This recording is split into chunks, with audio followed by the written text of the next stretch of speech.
Assalamualaikum warahmatullahi wabarakatuh. Alhamdulillah.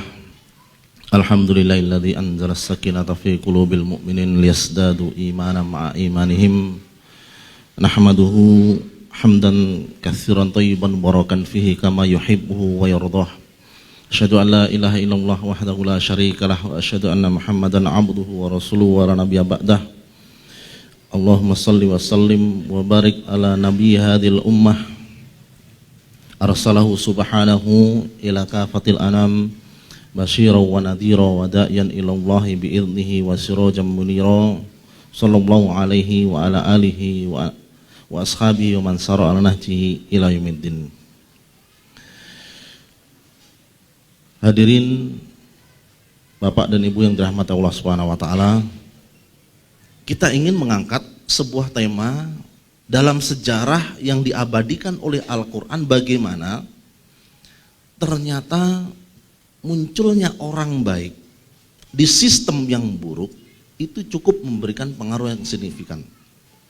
Ternyata raja sedzalim dan sekejam Fir'aun itu bisa direduksi kemurkaan dan kezalimannya karena dia mempunyai orang yang sanggup memberikan perimbangan dari keputusan-keputusan yang ia buat. Hadirin dimuliakan oleh Allah Subhanahu wa taala.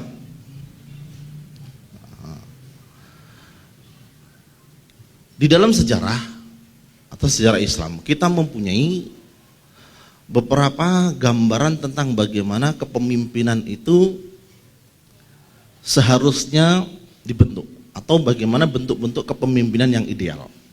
Kepemimpinan yang ideal yang pertama jelas adalah Rasulullah SAW. Kemudian Khulafaur Rasyidin. Rasulullah SAW itu merupakan profil pemimpin yang sempurna, yang layak dijadikan teladan satu-satunya. Tapi kalau diseplit, dipecah, itu munculnya adalah Abu Bakar, Umar, Utsman dan Ali. Abu Bakar dengan karakter kesabarannya, karakter mengikut itibaknya kepada Rasulullah SAW, sehingga praktis dalam 2 tahun kepemimpinan Abu Bakar itu nyaris tidak ada perubahan yang signifikan dalam kebijakan negara. Mungkin yang bisa kita deteksi itu adalah Jam'ul Quran, mengumpulkan Al-Quran. Itu pun atas prakarsa Umar bin Khattab radhiyallahu anhu. Kemudian Umar dengan karakter ketegasannya, dengan karakter ijtihad politiknya yang banyak memberikan jawaban atas permasalahan yang tidak terjadi pada masa Rasulullah dan Abu Bakar. Negara itu sudah memerlukan terobosan baru dan itu tidak ada pada zaman Rasulullah. Nah, itu karakter Umar yang bisa memberikan solusinya. Nah, kemudian Utsman bin Affan, karakter orang yang lemah lembut, hatinya perasa, seorang yang dermawan. Ini cocok untuk melanjutkan kepemimpinan yang telah lama didominasi oleh ketegasan yang bisa kita katakan itu sudah levelnya naik dari keumuman. Maka suatu saat Utsman itu pernah mengeluh karena banyak hal yang seharusnya boleh itu menjadi dianggap manusia tidak boleh karena Umar itu menaikkannya. Jadi standarnya itu udah lebih tinggi. Semoga Allah merahmati Umar, engkau telah membuat sulit menggantimu wahai Umar. Kemudian Ali bin Abi Thalib radhiyallahu anhu, sosok yang sangat pemberani, seorang orator yang ulung, sangat berilmu, ahli strategi. Itu kalau dikumpulkan adalah munculnya sosok Rasulullah SAW. Jadi kita harus sepakat bahwasanya kepemimpinan yang ideal itu mengacu kepada sosok Rasulullah dan para Khulafaur Rasyidin. Jadi disinilah akan dikembalikan semua bentuk kepemimpinan dan konflik yang terjadi, karena apapun yang konflik yang terjadi pada masa Khulafaur Rasyidin itu tetaplah masih dalam masa rusdah, Khulafaur Rasyidin al-Mahdiyin. Jadi banyak hikmah yang tersimpan dari konflik yang terjadi di masa pemerintahan Utsman dan Ali. Kalaulah tidak karena konflik itu, mungkin siasah syariah itu tidak akan lengkap ditulis para ulama. Sekarang mereka mempunyai bahan bagaimana konflik yang terjadi di internal kaum muslimin itu sekarang dicarikan panduannya, dan itu banyak mengambil pelajaran dari konflik yang terjadi di masa fitnah. Rasulullah SAW bersabda, afdhul jihadi kalimatu adlin inda sultanin jair. Jihad yang paling utama ialah mengatakan kebenaran atau berkata yang baik di hadapan penguasa yang zalim. Ada sebuah hal yang rumit tatkala orang yang memegang urusan umat itu adalah orang yang tidak sesuai dengan standar Islam, tidak sesuai dengan standar syariat, baik itu secara sistem yang mengatur bagaimana kepemimpinan itu bisa dihadirkan, ataupun dari karakter pemimpin itu sendiri, atau dari kesepakatan masyarakat bagaimana seharusnya pemimpin mereka itu kriterianya. Kalau pemimpin yang adil, jelas ini merupakan harapan kita semua, itu sam'an wa ta'atan itu harus selalu ada di leher kita, bahkan dalam perkara yang makruh sekalipun. Karena pemimpin yang tidak ditaati, kemudian pemimpin ini sakit hati, itu efek kepada rakyatnya. Bagaimana jika kemudian pemimpin yang hadir itu adalah pemimpin yang zalim, yang banyak merugikan umat, yang banyak melakukan penindasan, dan tidak mempunyai sama sekali keinginan untuk menyejahterakan rakyatnya. Kisah ini masih merupakan lanjutan dari kisah yang kemarin, bahwasanya orang yang zalim ini, Fir'aun, membuat makar, tetapi Allah Subhanahu wa taala memberlakukan atas dirinya makar. Wa makaru wa makarullah wallahu khairul makirin. Orang yang mengaku sebagai Tuhan, yang mengklaim Sungai Nil ini mengalir di bawah kekuasaannya, ternyata diingkari ketuhanannya oleh orang yang paling dekat, yaitu istrinya, Asyah binti Muzahim. Ternyata ada di antara keluarganya, orang dekatnya, itu yang disebutkan dalam Al-Quran, rajulun mu'minun yaktumu imanuhu, seorang laki-laki yang beriman yang menyembunyikan keimanannya. Dan ternyata yang kemudian menggulingkan kekuasaannya itu adalah orang yang pernah ia asuh di dalam istananya. Dia membuat makar, Allah kemudian memperlakukan makar atas dirinya. Ternyata adanya orang yang menyembunyikan keimanannya ini ibarat pelita di tengah gelap gulita, yang adanya itu memberikan pertolongan yang luar biasa terhadap gerakan perubahan. Jadi ada gerakan dari luar eksternalnya, tapi dari internal itu ada yang membimbing juga. Ada yang membimbing juga. Seorang laki-laki yang menyembunyikan keimanannya itu diabadikan di dalam Al-Quran, itu di surat Al-Mu'min ayat 8, wa qala rajulun mu'minun min ali fir'auna yaktumu imanahu, dan berkatalah seorang laki-laki yang beriman di antara pengikut-pengikut Fir'aun yang menyembunyikan keimanannya. Al-Quran mempunyai pola yang unik ketika menceritakan sebuah kisah. Kalau kemarin Ustaz Budi sudah menceritakan kisah terbaik itu adalah kisah Yusuf. Kisah yang mempunyai prolog dan epilog yang menarik. Kemudian episode-episodenya pun diceritakan dengan sangat urut. Konflik yang terjadi itu pertamanya datar, agak naik, kemudian naik, setelah itu turun. Kemudian turun, naik lagi, kemudian turun, kemudian endingnya itu happy. Kisah yang sangat menarik.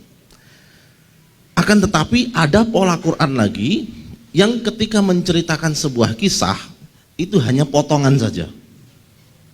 Hanya satu episode saja. Terkadang Al-Quran menyebutkan seseorang, nama seseorang, tapi tidak menjelaskan secara detail siapa orang ini.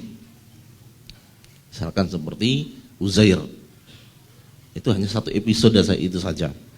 Atau seperti Imron, justru yang diceritakan itu siapa? Istri dan anaknya. Imron sendiri tidak disebut sebagai kepala keluarga. Sebagai kepala keluarga. Pun nama surat yang diabadikan dalam Al-Quran itu keluarga Imron, bukan Imronnya. Dan Imron sama sekali tidak ada ceritanya dalam Al-Quran. Sama seperti ketika Al-Quran tidak mendetilkan siapa orang ini, berarti ada sesuatu yang harus kita pahami, apa maksud pola Al-Quran menceritakan dengan pola seperti ini. Karena Al-Quran, hadirin yang dirahmati Allah Subhanahu wa taala, harus kita yakini bahwa di dalamnya memuat semua yang dibutuhkan oleh manusia. Tetapi tidak semua yang diinginkan manusia itu ada di dalam Al-Quran. Semua yang dibutuhkan manusia ada di dalam Al-Quran, tapi yang diinginkan manusia tidak semuanya ada di dalam Al-Quran. Berarti ketika Allah Subhanahu wa taala tidak mendetilkan siapa orang ini, fokus kita itu ditujukan kepada di mana kedetilan itu ditunjukkan. Ternyata kedetilan itu diarahkan kepada dialog yang terjadi, bukan kepada siapa sosok itu. Lihat di kisah Nabi Yusuf. Kisah Nabi Yusuf itu saudara-saudaranya sama sekali tidak disebutkan namanya, satu pun tidak ada. Kenapa? Kenapa? Itulah uslub dari Al-Quran. Di sini, tapi para ahli tafsir kemudian memberikan keterangan yang lebih untuk kita ambil sebagai sebuah informasi. Rajulun mu'minun min ali Fir'aun itu adalah anak paman Fir'aun, berarti masih sepupunya. Masih sepupunya, berarti masih golongan kerajaan. Jadi golongan kerajaan, dan yang jelas dia adalah orang Kipti, bukan orang Bani Israel. Dia orang Mesir asli. Ataqtuluna rajulan an yaqula rabbiyallahu wa qad ja'akum bil bayyinati min rabbikum wa iyyaku kadziban fa'ali kadzibuh wa iyyaku shadiqan yusibkum ba'dul ladzi ya'idukum innallaha la yahdi man huwa musrifun kadzdzab. Laki-laki yang beriman di antara pengikut Fir'aun, keluarga Fir'aun, yang menyembunyikan imannya itu mengatakan, apakah kamu akan membunuh seorang laki-laki karena dia menyatakan Tuhanku ialah Allah, padahal dia telah datang kepadamu dengan membawa keterangan-keterangan dari Tuhanmu. Ini adalah jawaban dari perkataan Fir'aun yang mengatakan Darudi aktul Musa wal yad'u rabbah inni akhafu an yubaddila dinakum. Fir'aun mengatakan, biarkan aku membunuh Musa, dan biarkan pula Musa berdoa kepada Tuhannya. Sesungguhnya aku takut Musa akan mengganti agama kalian atau membuat kerusakan di muka bumi ini. Kata takut itu benar-benar muncul dari lisan Fir'aun yang kekuasaan itu ada di tangannya, yang dengan pongahnya ketika sebelumnya berdialog dengan Musa, ini sesungguhnya aku adalah Tuhan yang maha tinggi. Sesungguhnya sungai ini, bukankah kerajaan Mesir ini adalah milikku, dan sungai Nil ini mengalir di bawah kekuasaanku. Tapi ternyata Fir'aun di sini menyebutkan kalau dia takut agama kalian akan dirubah. Ada sesuatu yang paradoks ketika orang yang dolim itu ternyata di dalam dirinya itu menyimpan sifat kemanusiaan yang paling dasar, bahwasanya dia itu tidak seperti yang diucapkan. Dan ternyata benar, dibuktikan. Fir'aun itu ketika didakwai oleh Nabi Musa alaihissalam itu bukannya menolak karena apa? Karena tidak tahu atau menolak karena mengingkari, tapi menolak karena keangkuhannya. Menolak karena keangkuhannya. Ketika keangkuhan itu runtuh, maka imannya pun diucapkan. Tapi keimanan yang diucapkan ketika itu sudah telat. Ini menjadi sebuah pelajaran bahwasanya kalimat kebenaran itu amat sulit diterima oleh orang yang sudah memegang kekuasaan di dalam dirinya dan ia sanggup mewujudkan apa yang dia inginkan dengan mudah. Singkat kata, kebenaran itu umumnya sulit diterima oleh para pemimpin. Kenapa? Entah karena sistem yang mengukung dia, entah karena kewibawaan yang ingin ia jaga, entah karena ia ingin merasa tetap di atas dan tidak mempedulikan masukan-masukan dari bawahnya karena takut jatuh image-nya. Hadirin yang dimuliakan Allah Subhanahu wa taala, orang ini mengatakan, "Apakah engkau hendak membunuh seorang laki-laki yang menyatakan Tuhanku adalah Allah?" Ini adalah sebuah kalimat pengalihan dari orang yang menyembunyikan imannya sekian lama. Dan dia berdiam diri dengan kebijakan-kebijakan Fir'aun yang selama ini dilakukan. Tapi hari ini ada sesuatu yang harus dijelaskan bahwasanya ini yang seharusnya. Orang ini menemukan momentum ketika harus menyampaikan usulannya, ketika yang datang itu adalah Nabi Musa alaihissalam. Tentunya dengan cara yang beradab. Nanti ada, kalau kita baca tentang bagaimana konsep Islam menasehati pemimpin yang dolim, itu ada konsep yang sangat terperinci, bahkan masuk dalam kajian akidah. Seorang ahlus sunnah itu ketika menasihati pemimpin haruslah dengan cara yang lemah lembut. Bukankah Nabi Musa dan Nabi Harun ketika diutus oleh Allah untuk menghadap Fir'aun itu disuruh mengucapkan kalimat yang lembut, lemah lembut. Siapa tahu Fir'aun kemudian ingat dan kemudian bertobat atau kemudian takut kepada Allah Subhanahu wa taala. Ini kepada orang yang super zalim. Nah, malah ada seorang ulama yang kemudian mengatakan sebegitu urgennya bersikap baik kepada pemimpin, kalau seandainya saya mempunyai doa yang mustajab, itu saya akan gunakan untuk pemimpin. Kenapa demikian? Kalau itu saya gunakan untuk diri saya, maka kebaikan hanya untuk diri saya. Tapi kalau kebaikan itu ada pada diri pemimpin, yang dapat kebaikan adalah seluruh rakyatnya. Tapi kita tidak sedang berbicara tentang masalah itu. Kita sedang berbicara tentang bagaimana seorang yang ada di lingkaran hitam itu, di lingkaran kedzaliman itu, ternyata mampu memberikan perimbangan terhadap keputusan negara dan itu cukup efektif. Fir'aun ketika mengatakan biarkan saya membunuh Musa, ini merupakan keputusan yang kalap ketika semua hujah-hujah yang disampaikan oleh Nabi Musa itu betul-betul membuat dirinya terpojok.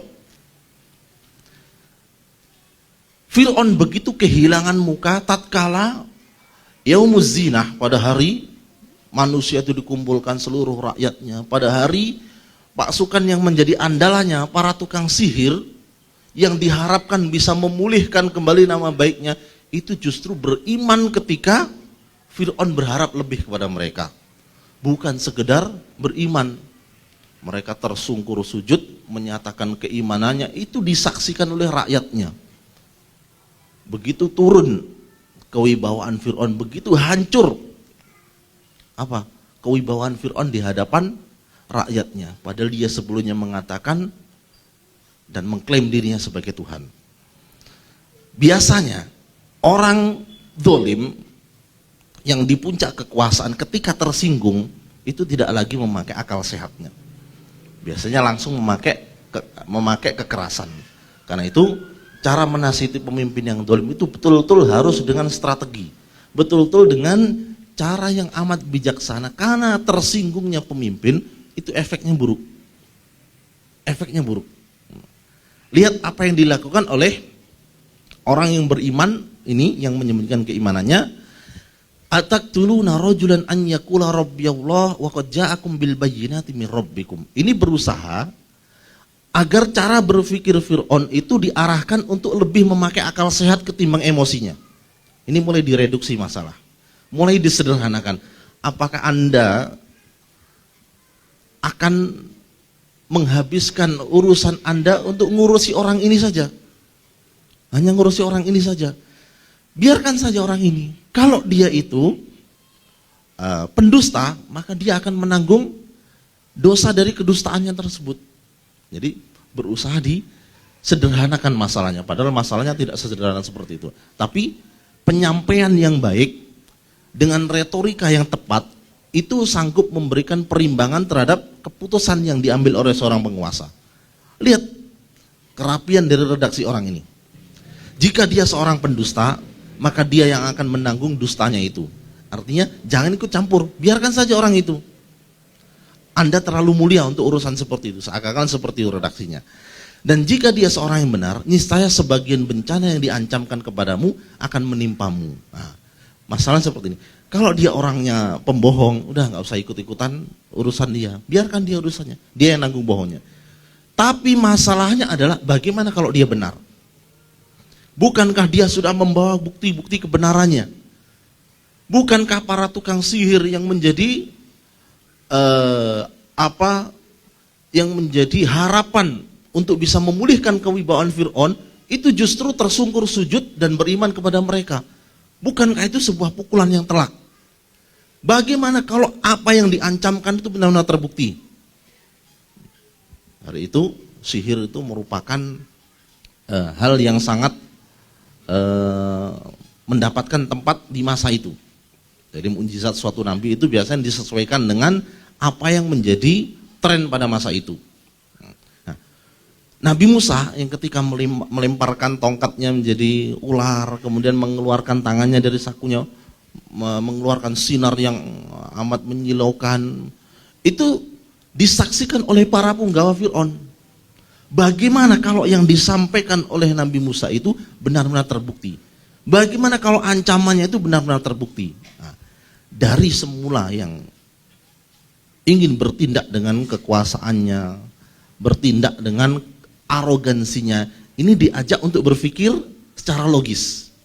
Diajak berpikir secara logis. Jika dia seorang yang benar, niscaya sebagian bencana yang diancamkan kepadamu akan menimpamu. Sesungguhnya Allah tidak akan menunjuki orang-orang yang melampaui batas lagi pendusta. Innallaha la yahdi man huwa musrimun kadzdzab. Jadi laki-laki yang menyembunyikan keimanannya itu ingin menyelamatkan dakwah Nabi Musa karena dia yang sekarang beriman itu menemukan inilah momentum untuk membuktikan keimanannya, tapi dengan cara yang santun pula. Pun ternyata istri Fir'aun, Asiyah, itu mempunyai peran sebagaimana orang laki-laki ini mempunyai peran dalam melindungi dakwah ini.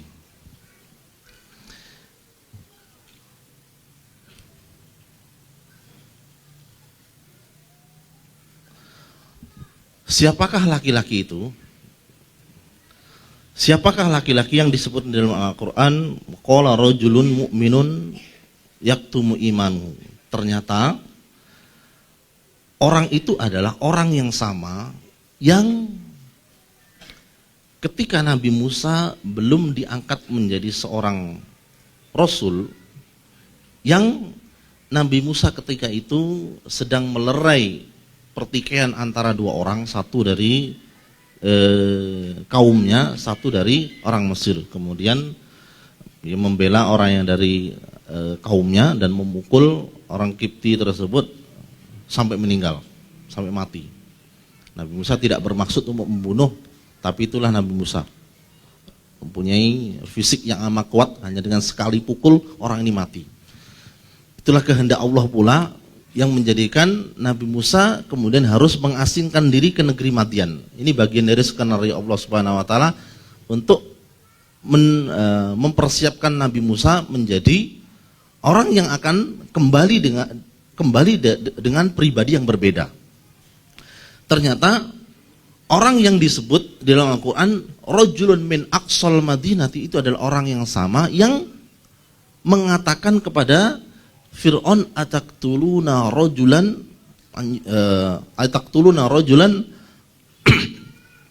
ayyakula rabbiyallahu wa qad ja'akum bil bayyinati min rabbikum. Ini adalah orang yang sama.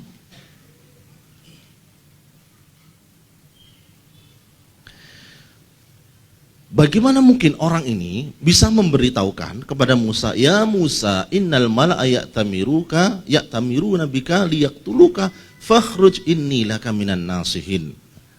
Hai Musa, sesungguhnya pembesar negeri sedang berunding tentang dirimu untuk membunuhmu. Sebab itu keluarlah dari kota ini, sesungguhnya aku termasuk orang-orang yang memberikan nasihat kepadamu. Bagaimana mungkin orang ini bisa memberikan informasi yang ada di istana, di lingkaran Fir'aun, kalau dia bukanlah orang yang ada di lingkaran itu? Berarti benar, orang ini adalah orang itu. Orang ini adalah yang disebut dalam Al-Quran rajulun min ali fir'aun yaktumu imanuhu. Berarti ada sesuatu yang dilihat oleh orang ini berbeda dari Nabi Musa sejak awal. Seperti kita ketahui bahwasanya kebijakan yang berlaku pada Bani Israel sebelum peristiwa itu terjadi, itu adalah kebijakan yang didasarkan kepada kecemasan Fir'aun akan kehancuran negerinya oleh seorang anak laki-laki dari Bani Israel yang ketika besar dia akan menghancurkan kekuasaannya. Nah, ini berdasarkan cerita yang berkembang, yang sebenarnya kalau di tafsir, di buku tafsir itu diceritakan dari mana sebenarnya Fir'aun itu memegang informasi itu sebagai sebuah kebijakan untuk membunuh anak-anak Bani Israel yang laki-laki. Disebutkan di sana bahwasanya Nabi Ibrahim dan Siti Sarah ketika masuk Mesir itu diselamatkan oleh Allah Subhanahu wa taala dari makar Fir'aun.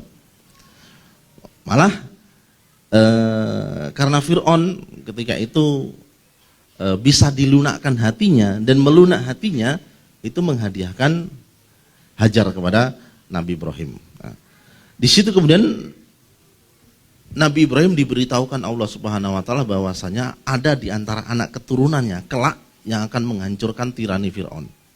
Nah, ini kemudian disampaikan oleh Ibrahim kepada anak cucunya. Dan berita ini terus berkembang dari masa ke masa. Ini campur aduk antara kebenaran dan kedustaan.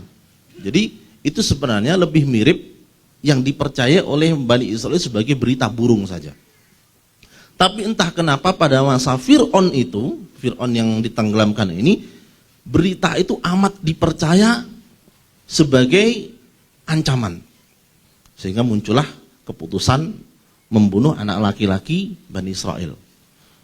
Kemudian keputusan direvisi karena ternyata itu tidak baik. Karena kebutuhan negara terhadap orang laki-laki itu besar. Bagaimana bisa estafet kebutuhan misalkan untuk tenaga berat membangun bangunan ini kalau semuanya perempuan? Maka kemudian dirubah, direvisi. Tahun ini pembunuhan, tahun ini tidak. Tahun ini pembunuhan, tahun ini tidak. Jadi ada jedanya. Nabi Musa lahir di masa pembunuhan itu diberlakukan, Nabi Harun itu lahir di masa pembunuhan itu tidak diberlakukan. Tidak diberlakukan.